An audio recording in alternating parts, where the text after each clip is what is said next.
We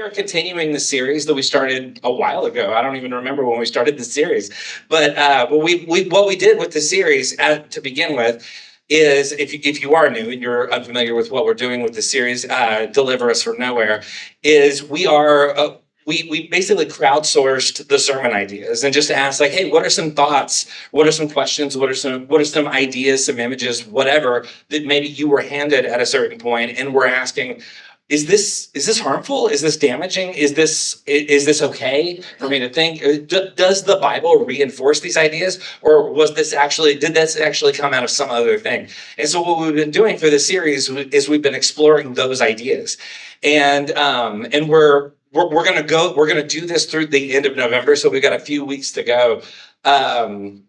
So we've been sort of, again, kind of diving into the different topics that people asked about. And what we've been doing for the last couple of weeks is we've been sort of adding to it based on how people have been responding since we started the series. So we will have people come up to us, Ashley or I, usually Ashley, because people are more comfortable talking to her. And so they'll basically come and say like, hey, are you going to talk about this? Or since you just talked about this, I actually have a follow-up question that has to do with these other things. And so we've been trying to sort of make space for those ideas and those questions as well. And this one today, this is almost, okay, first of all, do you remember a few weeks ago how everybody was talking about the rapture? Just like randomly, everybody thought like, is this it? Is this going to happen?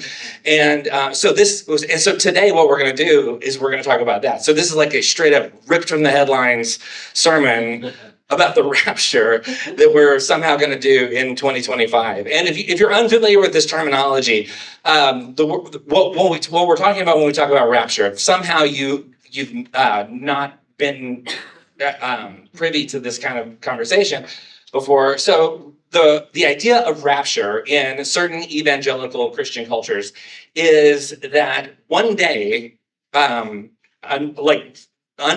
day unknown to any of us, the people who are going to the correct destination will disappear, be lifted up into the sky, will go to heaven, and then everybody who wasn't part of that group, all of the not so good people, all the people who didn't make the right choice or decision at some point in their life, will be left here on earth to sort of fend for themselves. And there's books that maybe you saw at an airport bookstore at some point that really kind of dig into this idea. And this, for a long time, was a big popular idea that, again, sold lots and lots of copies of books. And there have been TV shows and novels and all sorts of other kind of depictions of what this might look like. And so the idea of rapture is one of these days, there will be a percentage of us that just is no longer here. And there's lots of for those who sort of subscribe to this, there's lots of sort of internal discussion about like, will it happen? Like at what stage of like death and destruction among people of the earth will this happen? That's not even a thing we're going to get into today. But there are lots of internal conversations beyond just like, will this or will this not happen? And will it or will it not happen in my lifetime? And so there's a lot going on here. And so lots of questions about like, why did people think it was going to happen a few weeks ago? Obviously, it seems to not have, unless it was a big secret and not very many people got lifted up or whatever. And so now we're sort of living in why did people think that? And are we going to go through another cycle in which people assume it's going to happen again? So, and we actually have gotten a few questions about whether or not we are getting close to sort of like this big moment, this like apocalyptic kind of moment in which like the certain people like disappear or like go up to heaven or whatever. And so today, what we're going to talk about is the concept of the rapture, because that all of a sudden became top of mind for about a week or so. And of course, what people start doing like crazy things like maxing out their credit cards and like telling their boss what they really think. And then all of a sudden like, oh gosh, I got to go back to work. So we're sort of getting into this conversation about like, okay, well, is this in the Bible? And if so, like why, like what exactly is it? Are we supposed to like take away from that? Are there signs about like when this is supposedly going to happen? And so we're going to talk about all of that. But first, we have to start by talking about some theology surrounding the notion of heaven, and which is a whole sermon that Ashley did a few weeks ago in the series. And so a lot of what we're going to do today is we're going to review some of that. And so so I apologize, but we have to reintroduce some of these ideas in order to kind of get into where did this theology of rapture even come from in the first place. So first of all, in the ancient Near East, when the Bible was created, people had a three-tiered view of the universe. And we've talked about this before. So when I say a three-tiered view of the universe, there was no notion of like there are planets and there are galaxies and solar systems, nothing like that. The idea for a long time was that the earth was flat, and there was, again, a three-tiered view of all reality. So the center tier, and I realize we talked about this before, so humor me if you've heard this before, but so the middle tier is where we live, like the terrestrial zone, the place where human beings are alive. And then there is a tier below the earth, which is basically where death and decay exist. This is why people like are buried under the ground and things like that. The idea of that is where death occurs. So that's the second tier. And then the uppermost tier is where the gods live. This would have been referred to as the heavens. And so the whole notion was there are three different tiers to the universe. And so if you are here living among people, you are just an alive person. But then if you go up a tier, you are where the gods are, which is why in the ancient world, a lot of the times you would find temples and altars up on like high in what they would refer to as high places. So you would go to like the tops of mountains or hills or some sort of more elevated space because you're trying to get closer and closer to the gods. So that's the idea. That is the idea surrounding a lot of this language that we adopt really, really early on. And so if you were going to where the gods live, if you were going into the heavens, you were going up. So also, by the way, in American Christianity, we have adopted a very escapist view of life. So on the one hand, in thousands and thousands of years ago, in the ancient Near East, there was this idea that the gods were up. So now, fast forward several thousand years, we live in this place and this time. And for the last, say, couple hundred years, there has been a notion of heaven is a place you go in order to escape. And so, or in order to, like this place where we live now, this isn't like real, or this isn't like the most important life you're going to live, because there will be another place. I'm sure if you grew up in certain types of traditions, you might have heard language about like, this world is not my home, I'm just passing through, or something like that. And so, in fact, I remember when I was in high school, there was, I didn't know all the backstory until I got older, but my former youth pastor told me that there was this big argument inside the church, which if you grew up in a Baptist church, the idea of a big argument happening inside the church, not a surprise. So there was this big argument inside the church, and the big argument centered around, are the teenagers expected to attend Sunday night service? Because in Southern Baptist, small town Oklahoma, there are 3 church services a week, and you go to all 3. There's a Sunday morning, a Sunday night, and a Wednesday night. And if you miss any of them, what is wrong with you? And so you are suspected of being an evil sinner who will not be carried away in the rapture. So so the question became like, okay, so when the teenagers attend, are they supposed to come to Sunday night service, or can they go into their own space and have their own services? And the elders of the church were so deeply insistent that the teenagers be there on Sunday night. And eventually my youth pastor decided, like, this is not a fight. I'm not willing to die on this hill. We will go wherever we're told to go. And so the first Sunday night after this whole battle was won by the elders, we have the service, and the pastor gets up and he says, brothers and sisters, he says, tonight we're going to talk about Beulah land.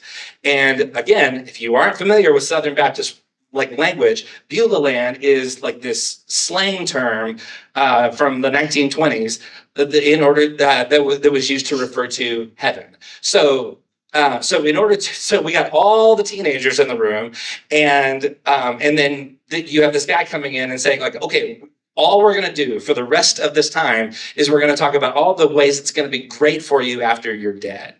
And my youth pastor, not the most like sensitive, like emotionally guy you've ever met, said like, I would like to go hang out with people who aren't like just rounding the corner and headed to Beulah Land like this week. Can we just have a, because the whole thing is basically like, look, if everyone here is basically moving towards like, if all you have left to think about is being dead, then yeah, let's have lots and lots of conversations about Beulah Land. And so it becomes sort of this notion of like, well, we have had our time here, and now we're talking about jumping on the next train outward, and we're going to go some other place.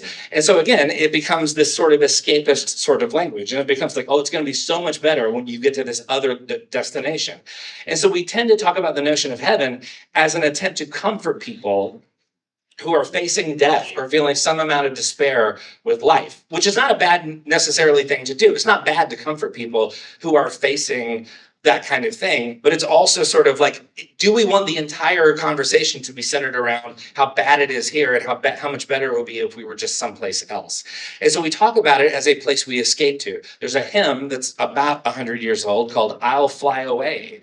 And this is the notion of like, yeah, this world is a difficult, painful place to be. And wouldn't it be great if we could just fly away to some other place?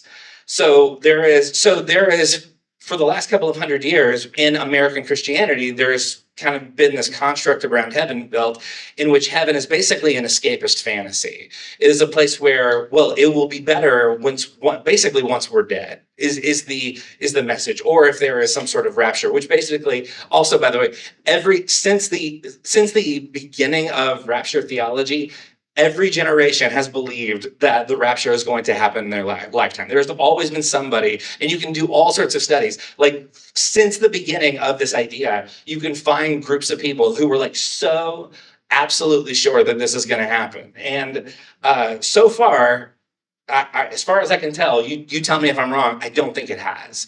And so we are so now we have adopted this language though of escape, like that we hope that this will happen at some point in time. But as Ashley talked about a few weeks ago, there is a very concrete earth-centric dimension to this conversation about heaven in the Bible. So we're going to look at Genesis 1 beginning in verse 10. So in Genesis 1, you have this creation narrative, and you have this poetry, this language about all things being created by this creator God. And so in Genesis 1 verse 10, it says, God called the dry ground land, and the gathered waters God called seas. And God saw that it was good. And then jump down to verse 17. It says, God set them in the vault of the sky. He's talking about the stars here, to give light to the earth, to govern day and night, to separate light from darkness. And God saw that that was good. And then if you jump to verse 21, it says, so God created the great creatures of the sea and every living thing with which the water teems and that moves about in it according to their kind, and every winged bird according to its kind. And God saw that it was good. And then in verse 25, God made the wild animals according to their kind, the livestock according to their kinds, and all the creatures that move along the ground according to their kinds. And God saw that it was good. Do you spot a pattern here? So there is this rhythmic motion. And we've talked before about how Genesis 1 is a poem. And so in the poetic sort of rhythm of the piece, you have these commonly recurring sort of beats. And one of the commonly recurring beats is, and God saw that it was good. So something is created, the thing that is created is described, and then the thing is declared by God to be good. So over and over and over again, we see a God who takes great joy in the thing that God is creating. In Genesis, God celebrates the beauty of what has been created. It was good. There is an inherent built-in from every like atom that it is created with, it is good. So that's one detail. Another important detail, if you want to jump back to Genesis 1, just verses 11 and 12, it says, then God said, let the land produce vegetation, seed-bearing plants and trees on the land that bear fruit with seed in it, according to their various kinds. And it was so. The land produced vegetation, plants bearing seeds according to their kinds, and trees bearing fruit with seed in it according to their kinds. And God saw that it was good. So notice here, in the midst of everything being declared good, what else do you find? What produces vegetation? Not God, the land produces the vegetation. So this also recurs again with animals and then again with human beings. God empowers creation to create more creation. Are you with me? So not only is everything declared good, everything is also empowered with the ability to create more of the thing that has been created. So everything is empowered with the ability to create. So then in verse 26, if you jump down, it says, then God said, let us make mankind in our image, in our likeness. So then we rule over the fish in the sea and the birds in the sky, over the livestock, all the wild animals, and over all the creatures that move along the ground. So God created mankind in God's own image. In the image of God, God created them, male and female, God created them. God blessed them and said, be fruitful. And again, be fruitful and increase in number, make more of the good creation. Fill the earth and subdue it, which, by the way, fill the earth, subdue, rule over. These are not things about exploitation or depletion of resources. This is go and treat this with the honor and respect and care that it deserves because it is good.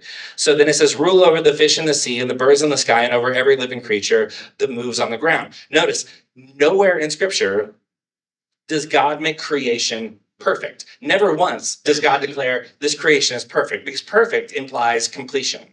Perfect implies this thing is whole, this thing is put together. Nothing needs to be added or subtracted in order to engage with this thing. It is exactly as it was always meant to be. That would be perfect. That's not what the word we see here. The word we see here is good. Because if it was perfect, there would be no need to create more. There would be no need to add to something. Perfect implies that a thing is complete. It implies that there's nothing left to do. If a thing is perfect, it's fixed. It's unchanging. So good is different than perfect. Good never stays the same. Things reproduce, things change, things transform. Good is loaded with potential and new life. Good implies that there is more to the story yet to be told. So God, in Genesis 1, places human beings in the midst of this good creation. And central to the purpose of humanity is caring for and creatively ordering this world that has been created by this God who says that it is good. So in Genesis 1 and 2, heaven and earth are the same place. And the word for this state of being is the word shalom in Hebrew. And a lot of times this word gets translated as peace. But shalom implies more than peace. It implies that it is as it was meant to be. It was created. It is as it was meant to be when it was originally created. It still bears its inherent goodness. And so later in the story, in Genesis 3, shalom is disrupted. And there is a breaking of the good. And all of a sudden, heaven and earth are no longer connected like they once were. There is a disruption. And so much later in the scriptures, like all the way to the other end of the Bible, a writer named John begins talking about how things will look when shalom is fully restored. So Genesis 1 and 2 is about the establishment of shalom. And then in Genesis 3, shalom is disrupted. And then all the way, like if you have a Bible, just take all the pages and flip them to the other side. And then all the way at the other end, you have Revelation 21. And so you have this writer named John who's saying, like, one day things will become more and more like they were always meant to be. Shalom will be restored. So in Revelation 21, verse 1, it says, then I saw a new heaven and a new earth, for the first heaven and the first earth had passed away, and there was no longer any sea. I saw the holy city, a new Jerusalem, coming down out of the heavens from God, prepared as a bride, beautifully dressed for her husband. And I heard a loud voice from the throne saying, look, God's dwelling place is now among the people, and he will dwell with them. They will be his people, and God himself will be with them and be their God. He will wipe every tear from their eyes. There will be no more death or mourning or crying or pain, for the old order of things has passed away. So now, in traditional rapture theology, the people leave earth to go up to heaven, right? Like this is the image that we often see, is like people like floating up into the sky or just disappearing altogether. But here in John's vision, heaven, like people don't go up. What happens? Heaven comes down. Another detail, by the way, notice it says, I saw the holy city. So the detail here is it's not a garden anymore, it's a city. So if you start with a garden and then do away with all of the death and destruction, what will you eventually have? I would argue you would have a city full of gardens. So now in this picture, it's no, things are being put back together, and it's not, we're all just getting out of here, so the whole thing can just like dissolve. We are now participating in something that is becoming more concrete and more terrestrial than ever before. So then if you jump to the next chapter in Revelation, chapter 22, verse 1, it says, then the angel showed me a river of the water of life, as clear as crystal, flowing from the throne of God and of the Lamb, down the middle of the great streets of the city. On each side of the river stood the tree of life, which, by the way, is an echo of something you see in Genesis 1 and 2, bearing 12 crops of fruit, yielding its fruit every month. And the leaves of the tree are for the healing of the nations. So when John describes heaven, as it shows up at the end of Revelation, what kinds of images do we see? We see rivers, we see water, we see streets, we see a city, we see trees. There is something very terrestrial about this view of heaven. Heaven is a very earth-like place. So we tend to think of heaven, again, in rapture theology, we tend to think of heaven as this disembodied place where we're all floating around on clouds, playing harps, being pretty bored, I would imagine. But the scriptures paint a much more physical, tactile, tangible picture. In the immortal words of Belinda Carlisle, heaven is a place on earth, according to the scriptures. I expect to see the Spotify numbers on that skyrocket after today. And I'm sure lots of you are sitting here because you've been here for this whole series and you're sitting here thinking, didn't Ashley already cover all of this? Like, why are you wasting our time? I thought we were going to talk about the rapture. All right, okay, settle down. We're getting to it. That was the intro. So now we're gonna get into what we're actually here to talk about. So keep all of that in mind. Just kind of bookmark that in your minds as we move into what we're going to talk about now, which is what do we do with the notion of rapture? So again, if you're unfamiliar with this, rapture is this idea that one day the good people, will say, like in the minds of most, like evangelical Christians, probably American mostly, will one day either be lifted up into the sky or will just vanish into thin air, depending on which Kirk Cameron movie you've seen most recently. So you will often see people's theology show up in bumper stickers. I'm sure you've seen this a lot. So there is one bumper sticker that says, you can find all these on Amazon.com if you're just looking for Christmas gifts.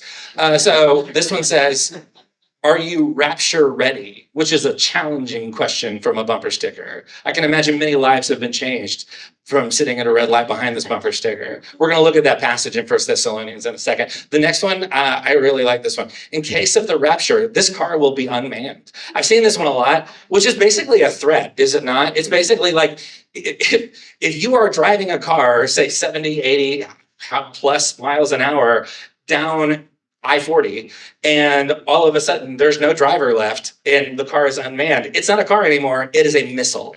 And it is basically when a person buys this and puts this on their car, what they're saying is, my religion may kill you, is basically the message of this bumper sticker. And then I found another one. This doesn't directly reflect rapture theology, but I like the optimism. In case of rapture, can I have your car?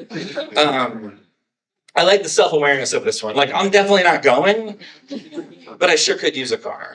So anyway, so you can find, and there's more if you want to just completely mess up your Amazon algorithm right before Christmas, then you can go and find all of these. So the rapture is actually a relatively new theory, believe it or not. There are Bible verses that are used in order to bolster this, but it's actually very, very new. It actually first popped up around the year 1830. which is less than 200 years ago, for those of you trying to do math. And it showed up in Great Britain around the year 1830. It was mainly talked about by a preacher named John Darby, and which 1830, by the way, is a long time since the birth of the Christian movement. So for the first 1800 years or so of the Christian, like the predominant Christian faith, this theology was not part of the conversation. This is not something that the early church fathers or most of people throughout church history had ever even thought about or even talked about. So the question is, okay, if it's only a couple hundred years old, where did it come from? Why did somebody all of a sudden start talking about this just 200 years ago? And why did it, if it's that recent, why did anybody start believing it in the first place? That's a great question. Thank you so much for asking. There are a couple of passages, and we saw this referred to it a second ago in one of those bumper stickers. But there are a couple of passages in the Bible that were eventually used to create this idea. And so we're going to look at the two primary ones. So, and again, the first one was reflected in one of those bumper stickers. So this is 1 Thessalonians chapter 4, verse 13. And so this is a writer named Paul. This is thought to be maybe Paul's earliest letter, for those of you keeping track. And so in 1 Thessalonians verse 4, beginning verse 13, Paul writes, "Brothers and sisters, we do not want you to be uninformed about those who sleep in death, so that you do not grieve like the rest of mankind who have no hope. For we believe that Jesus died and rose again, so we believe that God will bring with Jesus those who have fallen asleep in him." And of course, obviously, falling asleep is a euphemism for death. So, and so according to the Lord's will, we tell you that we who are still alive, who are left until the coming of the Lord, will certainly not precede those who have fallen asleep. For the Lord himself will come down from heaven with a loud command, with the voice of the archangel, and with the trumpet call of God, and the dead in Christ will rise first. After that, we who are still alive and are left will be caught up together with them in the clouds to meet the Lord in the air. So we will be with the Lord forever. Therefore, encourage one another with these words. And so you may be sitting there thinking, like, sounds a lot like the rapture to me. So here's what we miss when we just look at this at face value. Paul is drawing from a very specific Greco-Roman custom known as apantesis, which is it is a Greek word that means meeting, and so which is indicated by his use of the verb apantisen, to meet, in verse 17. So he literally uses the word that this derives from. So this was actually a technical term that described the custom of sending a delegate outside the city to receive a dignitary who was on their way into the town. So it was customary for people to vie for pride of place in meeting the dignitary. So basically, if you live in a town, or in this town, Thessalonica, if you lived in this town and a well-known Roman official or someone sent by Caesar was going to come and visit your town, you would want to have somebody greet them before they get to the city gates. And so what you would do is you would apantisen with them. You would send out a group of people to meet them before they get to the city. You would welcome them to let them know that they won't be attacked or killed when they get to the city. And then you would go with them back into the city. And so Paul here is using this word to talk about what happens when Jesus shows up. And again, people would often vie for the ability, everybody wanted to be a part of this welcome crew because it sort of establishes you as someone with some amount of power or status or respectability in the community. And so hence Paul's assurance that Christians who have died already would not be inconvenienced when this kind of thing happened. They would actually be able to also participate in this kind of thing. So most importantly, though, the custom was that people who went out to meet the dignitary actually came back into the city with the dignitary, and they would escort him in a grand procession into the city. So in the scenario Paul is describing, this would mean welcoming Jesus to earth and joining him here. It wouldn't be I'm going to meet you out there, and then we're just going to turn around and go back to where you came from. You know what I mean? So the idea is this was a way to welcome someone who was coming into your city. So the reality this is pointing toward is this: Jesus will be fully present. The dead will be raised, and everyone will be transformed and made new. The crucial point of what Paul is trying to say is not we're going to all get out of here one day. The point that Paul is trying to make here is he is affirming the hope of reunion for those who have fallen asleep. He's trying to offer some amount of hope for people who have lost someone and for people who feel a certain amount of despair and hopelessness in this moment. He's saying the story is not over yet. And so the story functions not to warn the readers of some kind of judgment at the last day, but rather to reassure them. Therefore, he says, therefore, encourage one another with these words. In other words, like, yeah, we've all lost people, and yeah, we've seen pain and we've seen hardship, and we often wake up every day feeling quite disempowered and a little bit afraid. And Paul is saying, like, that doesn't actually have to be how the story ends. The whole thing is actually moving towards some amount of renewal and redemption. And there is this crashing into earth that heaven is attempting to do. This is when Jesus prays, or when Jesus teaches his followers to pray, he says, your will be done on earth as it is in heaven. He's saying, let's make this place more like the place it was always meant to be. And so this is, again, sort of part of that whole conversation of we are welcoming something in that will restore and renew a thing that we thought was dead. And so that is what's going on in the First Thessalonians passage. It has nothing to do with, okay, let's just get out of here as fast as we can.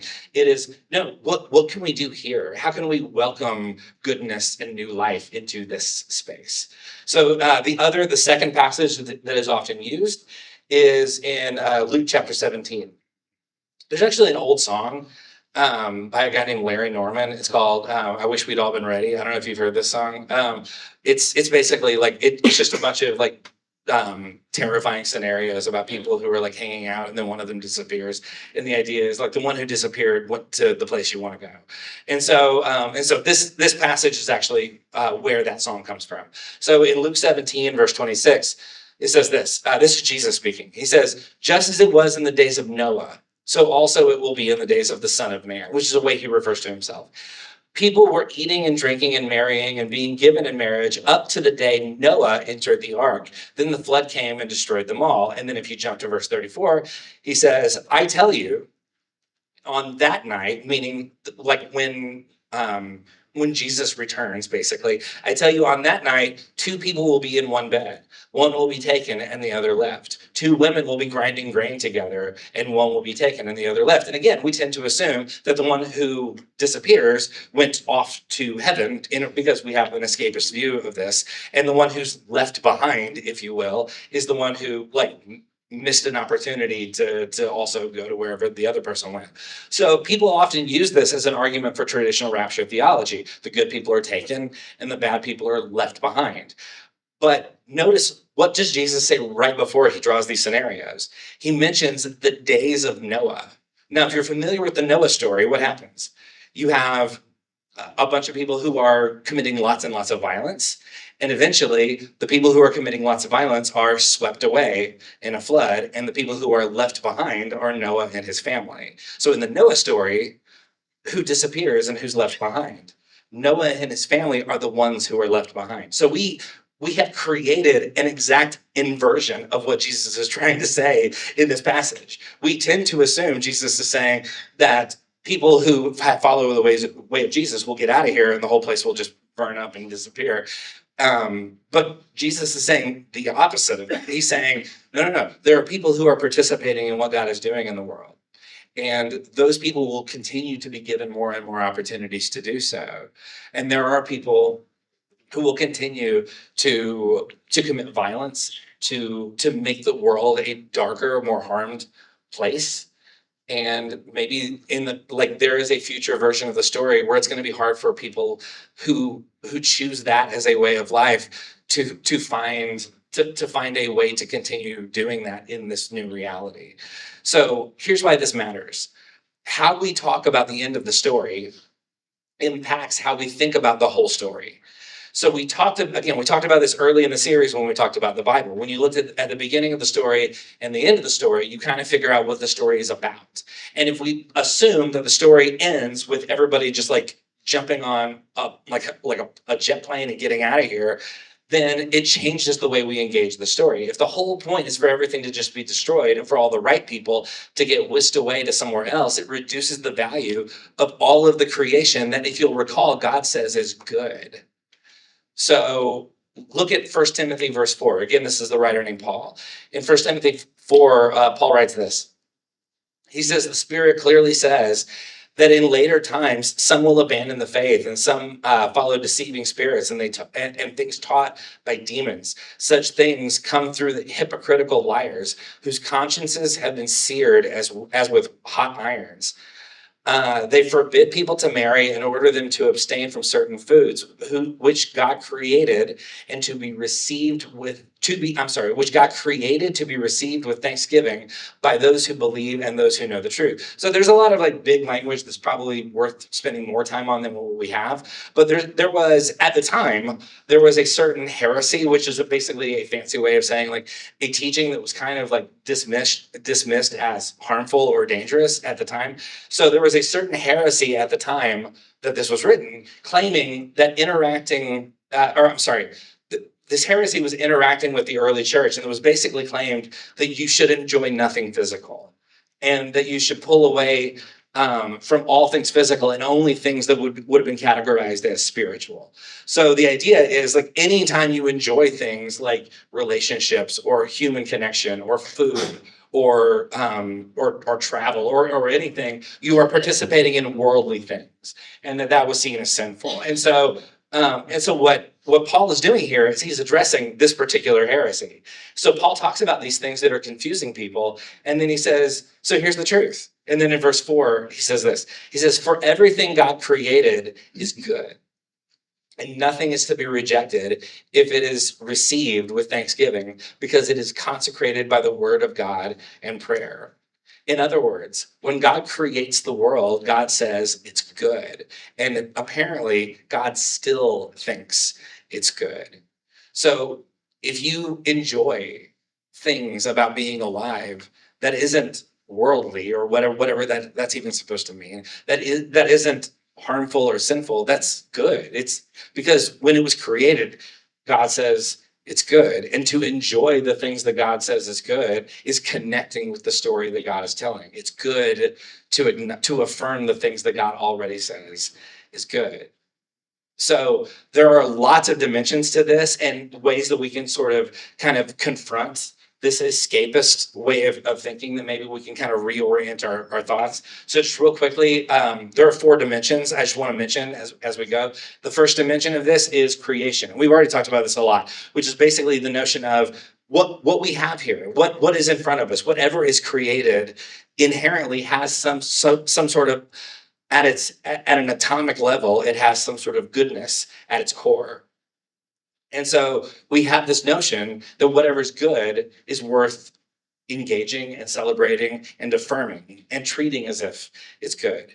I wasn't actually at this conference, but I heard the talk later. But there was a conference for Christian leaders where there was a Q&A. There were some megachurch pastors there doing some Q&A. And one of the questions was, this is, 15, 20 years ago. And one of the questions was to the panel of megachurch pastors, what do you think about like Christians who are environmentalists? So basically just like, is it good or is it not good for Christians to care about the well-being of the planet? And like, you would not think that this would be a controversial take, but it is. Like the idea that we should care for and be good stewards of the earth that we live on is in a lot of Christian circles, because of this escapist theology, is considered to be like can be sometimes considered to be controversial. And so this was addressed on this panel. So somebody said, so what does everybody here on this panel think about Christian environmentalism? And one of the guys on this panel, who I will not name, said, This is a quote. He says, I know who made, this is part of a long rant because he went on a long rant. He says, I know who made the environment and he's coming back to burn it all up. And that was some guy at a conference. So there was, yeah. This is not an uncommon way of seeing things. Like, yeah, in fact, I used to work on staff a couple of churches ago with a guy who absolutely adopted this point of view of like, yeah, what's the point? What's the point of recycling when the whole thing's going to burn? Like literally, we were having a staff meeting about should we or should we not have recycling bins in the lobby, and his response to that was, why bother? The whole thing's going to burn. This is a worship leader at a mega church. And so a little upsetting, to hear somebody just say that out loud. But this is not an uncommon thing because we tend to look at creation with a certain amount of like at best, lack of concern, at worst contempt, because we sort of just assume that the whole thing is depraved and broken and the whole thing's gonna burn up anyway. But if you have, because that's what rapture theology has sort of given way to, because it is based in escapism. But if we adopt this Genesis 1 view of the whole thing is good, which Paul echoes in 1 Timothy, then we have to sort of begin acknowledging like, oh wait, maybe we haven't been thinking about creation the way that we're actually supposed to. Take a look at, so this, again, this kind of posture, this is the kind of posture that rapture theology creates permission for. To talk and act as if creation isn't good and does not have value. So look at Romans 8. This is Paul again.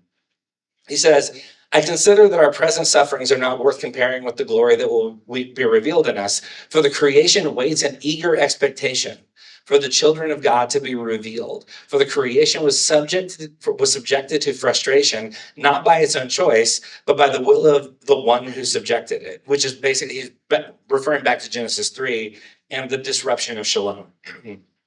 And so he says, in hope that the creation itself will be liberated from its bondage to decay and brought into the freedom and glory of the children of God. We know that the whole creation has been groaning as in the pains of childbirth right up to the present time. In other words, the idea that creation itself is not good and has some sort of intrinsic goodness and value to it, that idea has like no home in the scriptures. Because what Paul is saying here is that all of creation is groaning for renewal and restoration. This good creation, all of it, longs for the restoration of shalom. Not just human beings, all of it. Everything that has ever been declared good by God is worthy of redemption and shalom. The end goal here has never been destruction. The whole posture of the whole thing's going to burn has no place in the Bible. The kingdom of God is not somewhere else. The goal is restoration, and the place is right here. So that's the first dimension, creation. The second dimension is self-care, because you were also part of creation. You were also created with the image of God buried deep inside of you. There is some sort of, at a cellular level, there is some sort of divine goodness born inside of you. And this is one of the flaws of what we might refer to as like conversion-centric thinking. Like if the whole idea is like, I just need to convince this person to believe the same things that I do, so that if there is one day a rapture, they can like come, we can hold hands on our way up or whatever. And so the idea here is, and I've known there is lots of, in certain circles, there's lots of like downplaying of the value of mental health care, or the care for the self in any sort of idea. Because again, if we treat our minds and our bodies in the same way that we've been treated, or we've been taught to treat the earth, then yeah, why not just treat the whole thing like it has no value, and that one day the whole thing's just gonna just dissolve and not have value anymore. And so humans, according to Genesis 1, are integrated beings, soul and body. So in the same way that you are an integrated being now, heaven is a reuniting of the body with the soul. So heaven is an integrated reality. So heaven is about the whole person engaging with the whole shalom of God. So rapture theology denies the value of thinking that our bodies are critical parts of our spiritual selves. We have, again, this sort of like split idea of, well, our souls are good and our bodies are bad. But according to the scriptures, like, no, the whole thing is you. Like, you are your body. Your body is part of you. And so, and your mind is part of you.